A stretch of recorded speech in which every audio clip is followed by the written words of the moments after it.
Buenos días, buenos días. Qué gozo estar aquí con ustedes.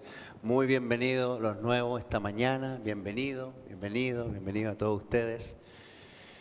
Es un gozo estar aquí en su casa alabándole como congregación, exaltando su nombre. Es el gozo del cristiano. Y también dar la bienvenida a todos los que están conectados con nosotros vía YouTube, especialmente a nuestra amada pastora Paulina, nuestra pastora fundadora, que está allá en Haití, en Aquén, junto con Pastor Pablo Márquez, el equipo precioso, los que han ido de aquí, de Providencia para allá, y definitivamente un abrazo fuerte a los Timún, a todos los niños, todos nuestros queridos, preciosos, amados niños. Estamos por ver el segundo grupo partir el día jueves. Ha habido algunos desafíos, ¿no es cierto?, por los tiempos en que vivimos, pero ya todo está alineado todos tienen todos los papeles habido por haber. Algunos lo han sacado en tiempo récord, pasaportes, qué sé yo. Claro que hay que ir a una región más o menos que está así como Aysén y te lo dan al día siguiente. Y todo bien, gracias Señor, parten el jueves y luego ya hay un tercer grupo que está listo también, porque después del terremoto que hubo allá, que fue bien fuerte, y se perjudicó nuestro precioso colegio y también las palapas, hubo bastante daño. Gracias Señor que no peligró nadie, pero sí había que arreglar algunas cosas. Y en Haití la mano de obra a veces es bien complejo conseguirla, y más los materiales. Entonces los que viajan a Haití pueden llevar como 4 prendas. El resto, tornillo, juguete, marraqueta y no sé qué más. Porque allá se necesita esas cosas, todo se necesita y queremos estar atentos a eso. Va un tercer grupo que van a ir con mucha fuerza. Algunos dicen, me voy con los guantes puestos desde Santiago. Y queremos estar atentos porque ese lugar es para los niños preciosos. Debe estar precioso. Es para Dios. Todo lo del Señor debe ser de excelencia. Limpio, ordenado, firme, seguro y siempre con el toque de amor artístico de nuestra pastora Paulina. Así que bueno, para que ustedes sepan, va un tercer grupo, si no me equivoco, a fin de mes. Jueves y a fin de mes. Oremos ahora. Señor, gracias por esta mañana. Aquí estamos reunidos en tu nombre, Jesucristo.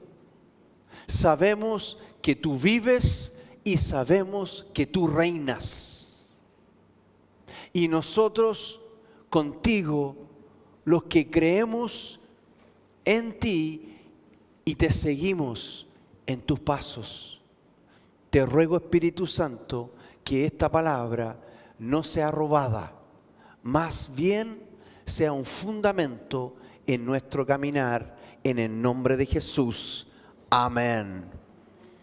Comenzamos la semana pasada con un tema bien importante,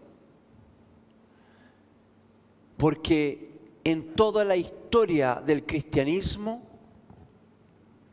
y nos incluye eso a nosotros, han habido seguidores de Cristo, han habido creyentes en sus enseñanzas, pero son los que tienen el carácter de Cristo los que perseveran y agradan a Dios. Muchos son los llamados, pero pocos los escogidos. Pocos los escogidos. Llega a la prueba, llega a la tribulación. Aquellos que buscan a Dios de acuerdo a su conveniencia, para que les dé a ellos todo lo que ellos desean nomás, versus aquellos que siguen a Cristo por amor a Él y caminan como Él caminó, ahí se parten las aguas. De esta forma, nosotros no solamente teniendo el carácter de Cristo, perseveramos, sino que reflejamos a Jesucristo a todos los que nos rodean. Y Cristo es conocido cuando actuamos como Él, cuando somos como Él. La gente en primera instancia no lee la Biblia. Seguramente no están orando y buscando el rostro de Dios, pero nos ven a nosotros. Y cuando ven el carácter de Cristo en nosotros, entonces se acercan a Dios. 1 Corintios 11:1, el apóstol Pablo dijo: sed imitadores de mí, así como yo de Cristo. Carácter vimos la semana pasada, que significa, bueno, primeramente en el griego se pronuncia carácter. Así que ahí estamos bien. Pero el significado original implica algo que es grabado. Es un grabado, un distintivo. Son ciertos valores y formas de actuar que distinguía una persona de otra persona. El carácter de Cristo debe ser grabado en nuestros corazones y en nuestras mentes, para entonces actuar como Él en todas las situaciones. Cada uno con nuestras personalidades, pero cada uno con el carácter, o sea, los valores de Cristo en nosotros.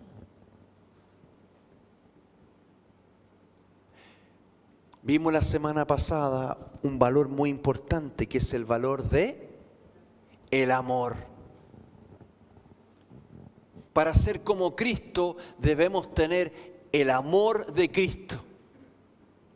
Y ese amor para con la humanidad fallida y caída se llama misericordia, justamente, misericordia. Y vimos que el amor de Cristo es forjado en nuestras vidas a través de ¿qué?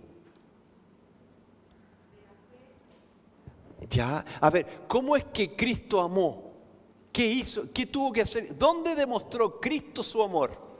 En la cruz. En la cruz. La cruz es un lugar de muerte y sufrimiento.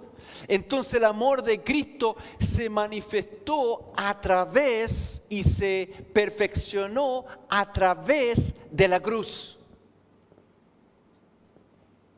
Y vimos que nuestro amor debe ser como el de Cristo, y Dios permite también en nosotros situaciones y personas difíciles para crecer en el carácter de Cristo. Hoy, la semana pasada yo compartí este mensaje y me retaron no sé cuántas veces durante la semana. por cosas que no había hecho. Señor, ¿por qué está parado aquí? ¿No ve el letrero que está afuera? Pero es que por todas las cosas. Dije, menos mal que fui a la iglesia el domingo. Menos mal. Que te arreten nomás. Disculpe todo y conversando, sí. Pero hay situaciones mucho más complicadas que esa.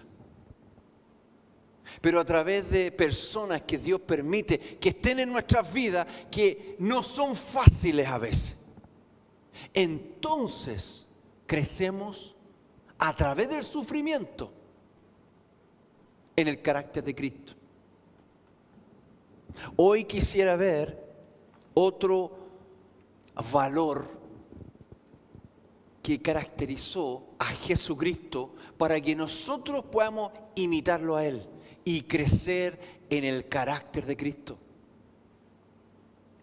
La obediencia. Jesucristo fue obediente. No muy en boga hoy en día ese valor. Casi incorrecto políticamente hablando.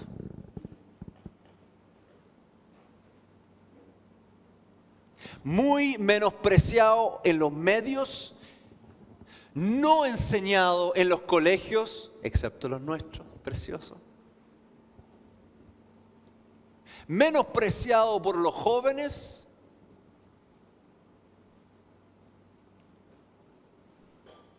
Pero la obediencia es un valor central al reino de Dios. Amados, algunos verán los tiempos de los 70 con nostalgia, el movimiento hippie. Otros aplaudirán la democracia como la gran solución a la humanidad. Pero nosotros no somos parte de eso. Nosotros somos parte de un reino con un rey. Donde Él es el Señor. ¿Cuál es nuestra actitud frente a las autoridades? En el trabajo, en las comunidades, la calle, en la iglesia. ¿Cómo respondemos frente al Señor? ¿Tardos para obedecer? Fíjense que lo que dice Hebreos 5:8. Hebreos capítulo 5, versículo 8 de Jesucristo. Y aunque era hijo, por lo que padeció, aprendió la obediencia. Jesucristo, siendo hijo, ¿cómo aprendió la obediencia? Por cuanto padeció, sufrió. A veces el Señor les va a pedir cosas, muchas veces les va a pedir cosas muy fáciles. Y a veces les va a pedir cosas muy difíciles. Y uno sufre. En primera instancia uno no entiende. Fíjense Mateo 28:37. Jesucristo está pronto de ser sacrificado. Arrestado. Pero antes de eso dice, y tomando a Pedro y a los dos hijos de Zebedeo, comenzó a entristecerse y a angustiarse en gran manera. Jesús les dijo, mi alma está muy triste hasta la muerte. Quedaos aquí y velad conmigo. ¿Se quedaron y velaron? No, no fueron obedientes. Yendo un poco adelante, se postró sobre su rostro, orando y diciendo: Padre mío, si es posible, pase de mí esta copa, pero no sea como yo quiero, sino como tú. Ahí está la obediencia. En medio del dolor, en medio de la angustia, hasta la cruz, Jesucristo fue obediente. La palabra deja en claro que a Él no se le quitó la vida, Él la puso. Él fue obediente y Él amó la obediencia, porque la obediencia es parte del reino de Dios. En la cruz se manifiesta el amor de Dios y la obediencia.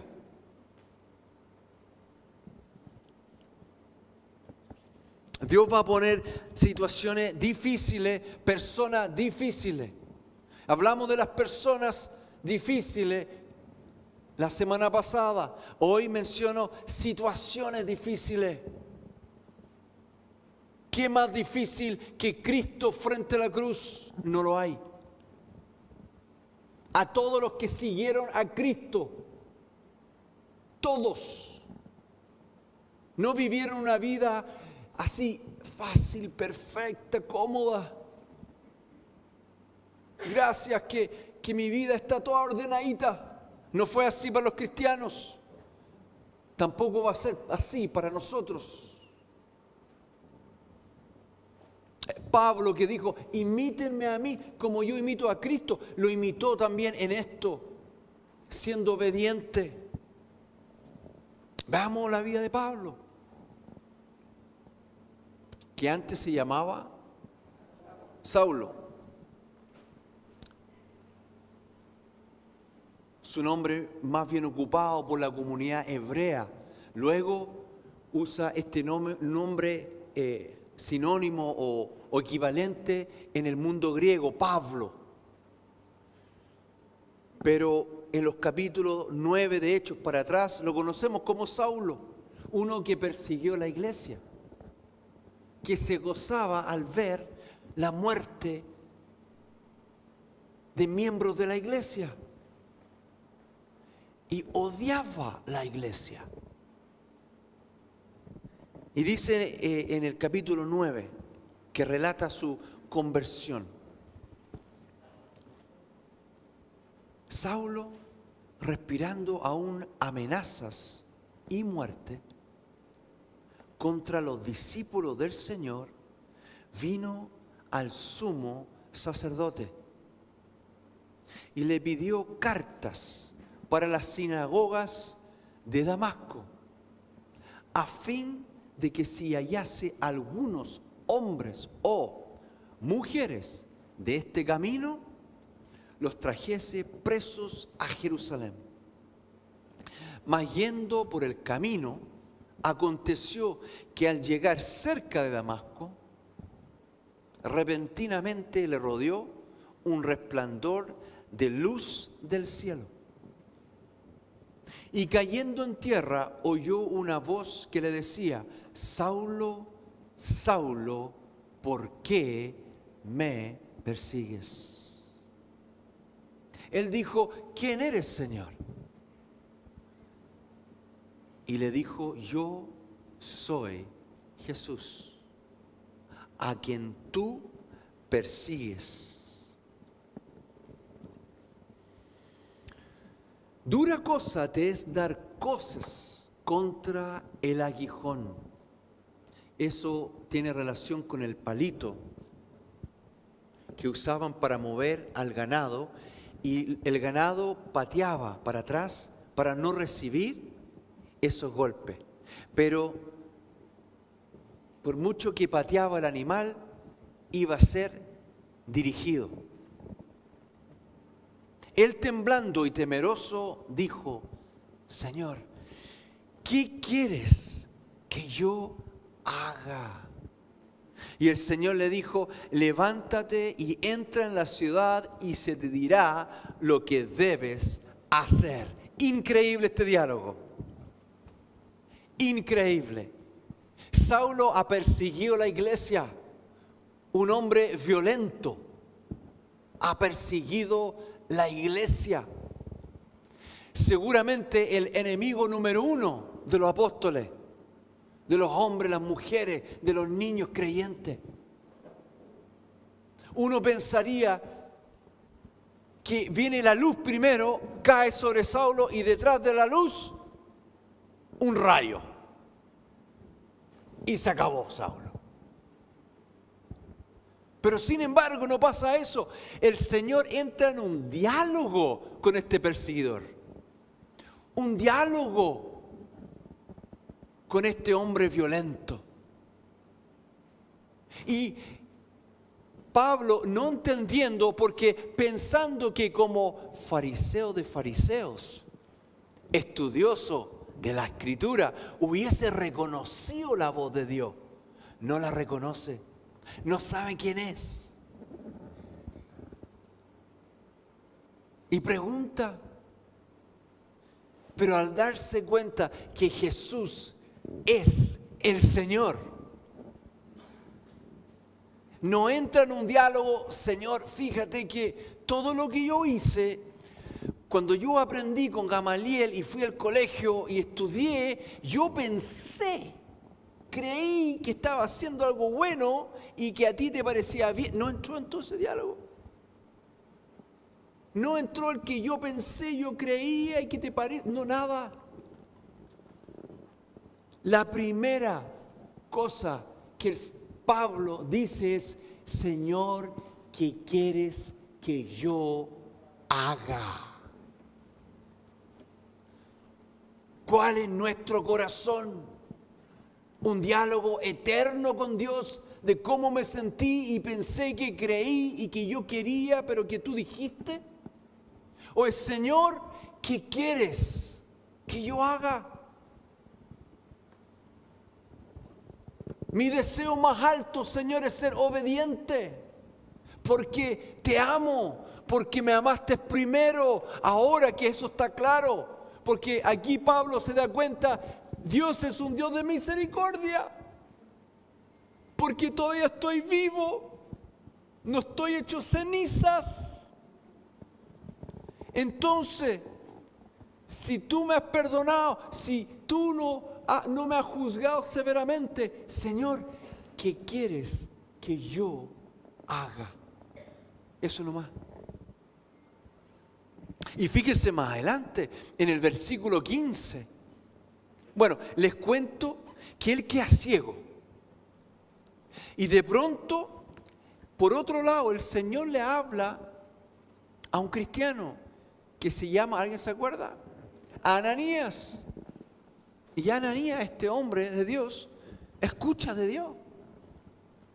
Y le dice, mira, está Saulo y esto pasó y yo quiero que tú vayas donde él. Claro, Ananías se pone medio tieso.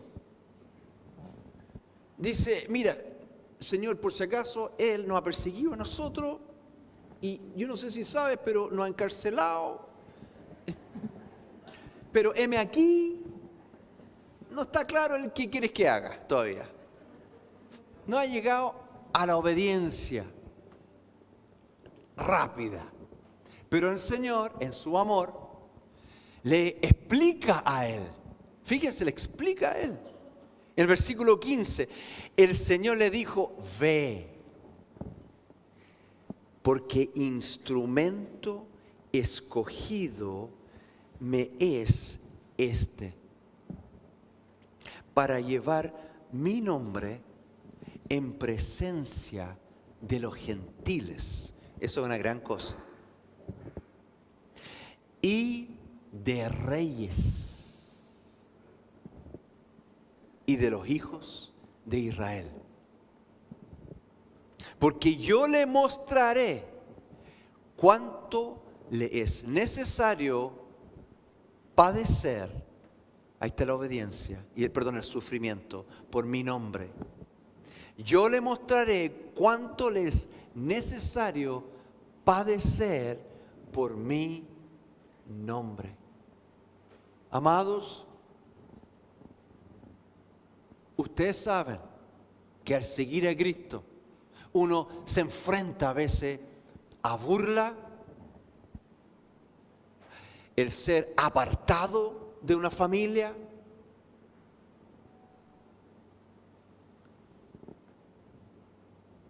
Y en este caso, Jesucristo le explica a ellos que Pablo va a sufrir, pero va a tener el privilegio de llevar el evangelio a los gentiles, a los judíos y a reyes. Este grupo de personas, de alguna forma, iba a mandar a un misionero al más grande autoridad de esos tiempos. ¿Quién era en ese tiempo? La autoridad más grande ahí. ¿Quién estaba imperando en ese tiempo? El César. ¿El César era el más grande? El más grande. Y claro que los Césares, lamentablemente, muy perversos, muy violentos, contrarios al cristianismo. Los que les tocó el apóstol Pablo, Tiberius, Claudius, Calígula, finalmente Nerón, que le echa la culpa a los cristianos por haber quemado Roma, que los usaban como antorchas, los llenaban con aceite y los prendían para iluminar la noche durante sus fiestas. Despiadado delante de ese rey se pararía el apóstol Pablo. Y seguramente, como relatan los historiadores, él moriría sacrificado. Pablo y Pedro, degollado y crucificado al revés. Y así fue. Más adelante en el capítulo 23, versículo 11, Pablo está compartiendo en Jerusalén el evangelio, con muchos problemas. Y el Señor le dice en el versículo 11, a la noche siguiente se le presentó el Señor y le dijo, ten ánimo, Pablo, pues como has testificado de mí en Jerusalén, así es necesario que testifiques también en Roma.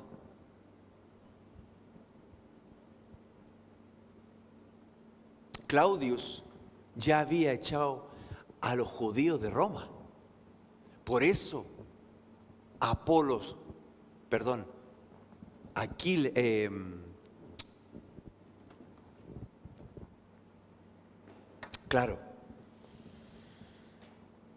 Aquiles y la esposa y el esposo, Priscila, habían salido de Roma. Seguramente Apolos también. Habían salido de Roma porque Claudius lo echó. Y eso era lo menos. Sin embargo, el Señor le está diciendo a Pablo que debe ir a Roma. O sea, equivalente hoy en día a ir a predicarle a las autoridades de Irak o de Irán. Claro. Y que lo que ocurre, los judíos acusan injustamente a Pablo de sedición, lo juzgan en Jerusalén, en Cesarea, al norte, y es el apóstol Pablo que, reclamando su ciudadanía romana, dice, yo quiero ir a Roma delante de César. Él mismo lo propone y se le respeta. Viaja. En ese viaje pasan diferentes cosas, como partiendo de Cesarea y pasando por varios pueblitos, finalmente tomando una barcaza, baja por Creta y debajo de Creta comienza un viento muy complicado que finalmente lo llevan a deambular en el mar Mediterráneo por 14 días, sin control de la barcaza. Pero el Señor le dice, boten todas las cosas, pero ustedes no van a morir. Y encalla, naufraga en la isla de Malta. Y en eso son recibidos por los que están ahí, los que viven ahí, los nativos del lugar. Y alrededor de un fuego, todos mojados quizás, recuperándose, los 250 presos, más toda la tripulación de los soldados romanos. ¿Qué pasa? ¿Alguien se acuerda? Una víbora lo muerde. Y es una víbora venenosa, ¿no es cierto?, que en pocas horas lo mata. Pero gracias a Dios por Marcos 16:16, que si una serpiente os mordiere, nada os dañará. No pasa nada con el apóstol Pablo, sigue en pie, todos impresionados. Y en esto le invitan a orar por un enfermo. Uno se sana y luego todos los de la localidad traen sus enfermedades, sus enfermos, y se sanan todos. O sea, este preso es el preso más amado del barco. Tiene favor también con los oficiales romanos. No dudo, le traen regalo. No dudo por un instante que el apóstol Pablo hubiese podido escapar entre las multitudes, yendo de casa en casa,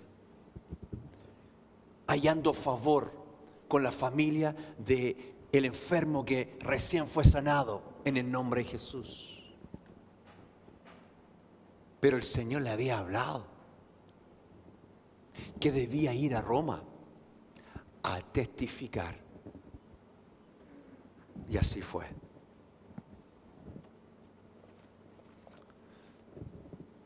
Lo hizo.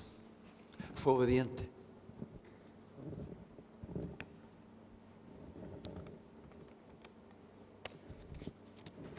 Así como nuestra amada pastora Paulina, que compartió con nosotros que de pronto tienen que ir a ayudar allá a Haití. Y el Señor le dijo que sí, que ella también, que fuera. Es un viaje difícil. Es largo. Hay calor. Pero como hemos visto nuestros pastores a través de los años, el poder de la obediencia. Esto agrada a Dios. Amados, con todo el amor, les digo, con todo el respeto, uno puede venir a alabar a Dios aquí y eso es bueno. Uno puede levantar las manos a Dios y eso es bueno. Uno puede danzarle al Señor y esto le agrada a Dios cuando hacemos todos estos gestos de entrega. Pero la alabanza, alta alabanza, es la obediencia a la palabra de Dios. Y cuando el Espíritu Santo habla, uno responde rápidamente. Que el Señor nos dé el corazón de Pablo que imitó a Cristo. Que el Señor nos libre de negociar con Dios. Que nuestra respuesta sea en todo momento, frente a toda autoridad, frente a todo mandato: Señor, ¿qué quieres que yo haga?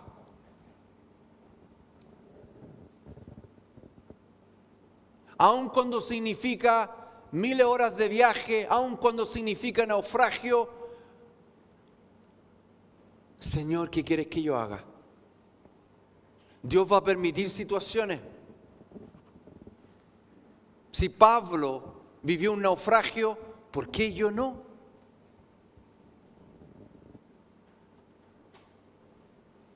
Si Cristo sufrió de esa forma, ¿por qué voy a pensar que Dios no va a permitir cosas difíciles? Gracias, Señor, que Él nunca nos deja.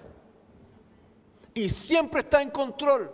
El viento no estaba en control, el soldado romano no estaba en control, el César no estaba en control, Dios estaba en control de la vida de Pablo. Y así de ustedes.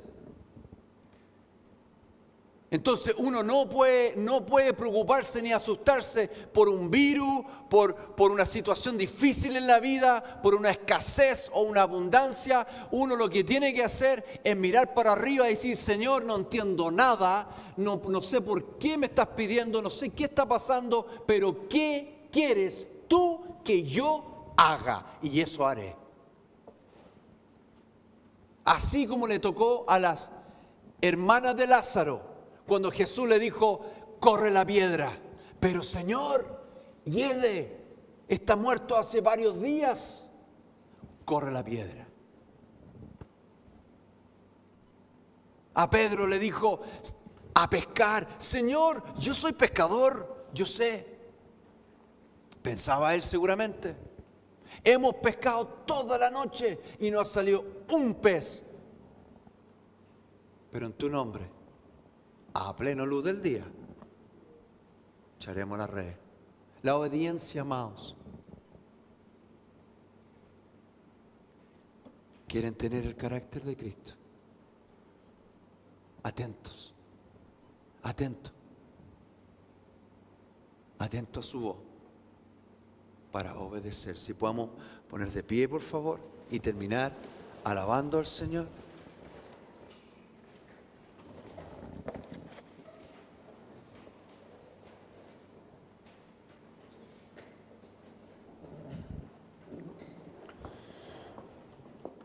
La obra que está en Haití, de la cual estamos aquí atentos, fue porque Pastora Paulina escuchó de Dios, no habiendo recursos, no conociendo el idioma, no teniendo un lugar que le recibiese a ella y las primeras 5 que fueron. Solo la palabra del Señor, la dirección de Dios. Hubo una palabra que era: ahora es tiempo, después de años de oración. Porque Dios por años habló. Esa obediencia ha dado un fruto. Hay un lugar precioso allá. Niños que valen oro. Valen oro. Y que Dios ama. Y tiene un llamado para cada uno de ellos. Grande. No me cabe la menor duda. Grande. Capaces de cambiar esa nación y otras naciones. ¿Por qué? Porque hubo fe y obediencia. Señor, gracias te damos por tu ejemplo, Jesucristo. Tú siendo hijo, fuiste obediente hasta la muerte. Aún sufriendo, angustiado, tu corazón era: hágase, Padre, como tú quieres. Señor, perdónanos si hemos sido tardos para obedecer. Si hemos querido hacer las cosas a nuestra manera. Si hemos dicho sí, sí, sí, pero la verdad que era no.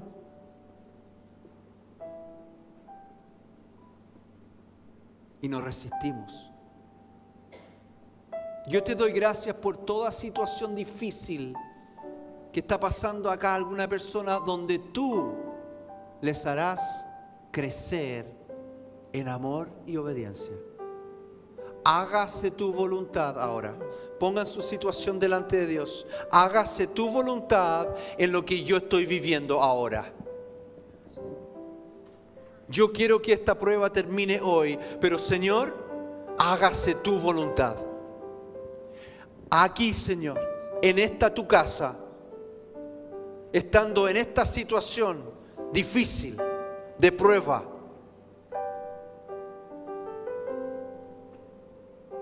Yo seré obediente. Haré lo que tú me pides. Aquí en este lugar, conociendo las necesidades de la iglesia, ¿qué quieres que haga? ¿Qué quieres que haga? Que mi vida sea como la del apóstol Pablo. Heme aquí, Señor.